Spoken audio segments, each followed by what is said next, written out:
আওয়ামী লীগের ওসমানীনগর উপজেলার ভারপ্রাপ্ত কর্মকর্তা, উপজেলা কৃষি কর্মকর্তা, রাজনৈতিক নেতৃবৃন্দ, আমাদের ওসমানীনগর উপজেলার ইউনিয়ন পরিষদ চেয়ারম্যানবৃন্দ উপস্থিত আছেন, রাজনৈতিক ও জনপ্রতিনিধিবৃন্দ উপস্থিত, প্রিন্ট ও ইলেকট্রনিক মিডিয়ার সম্মানিত সাংবাদিকবৃন্দ এবং যাদের লক্ষ্য করে আমাদের আজকের অনুষ্ঠান, আমাদের কৃষকরা, আপনাদের জন্য আজকের এই অনুষ্ঠানে মাননীয় প্রতিমন্ত্রী স্যার সবাই সম্মতি জ্ঞাপন করেছেন অনুষ্ঠানটিতে আসবার জন্য। তাকে আমি অসংখ্য ধন্যবাদ জানাচ্ছি।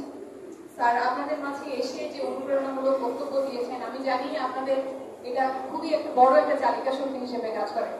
আমি জানি যে আমাদের বাংলাদেশ বিশ্বের বুকে ধান উৎপাদনে এবং মাছ চাষ, সবজি উৎপাদনে প্রশংসনীয় অবস্থায় রয়েছে এবং আপনাদের মাঝে আজকে যে প্রণোদনা বিতরণ করা হবে সেটা দিয়ে আপনারা আমাদের এই ওসমানীনগর উপজেলাকে অত্যন্ত সমৃদ্ধ করে তুলবেন, সেই আশাবাদ আমি ব্যক্ত করছি।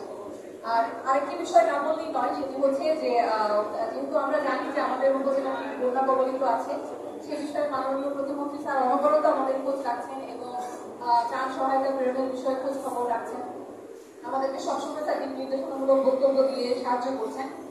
স্যার প্রতিটি মুহূর্তে খোঁজ রাখছেন এবং একই সাথে নিজেও এসে উপজেলায় ত্রাণ বিতরণ কার্যক্রমে উপস্থিত থাকছেন। স্যারকে আমি অসংখ্য ধন্যবাদ জানাচ্ছি আজকে এই অনুষ্ঠানে উপস্থিত হয়ে অনুষ্ঠানে আমাদের শ্রদ্ধা বর্ষণ করার জন্য। আমার বক্তব্য আমি নির্ধারিত করছি না, আপনাদের সকলকে ধন্যবাদ জানাচ্ছি। আমরা এরপরে চলে যাবো আমাদের এই কৃষি বিতরণ প্রণোদনা বিতরণ পর্বে। আমার বক্তব্য এখানে শেষ করছি।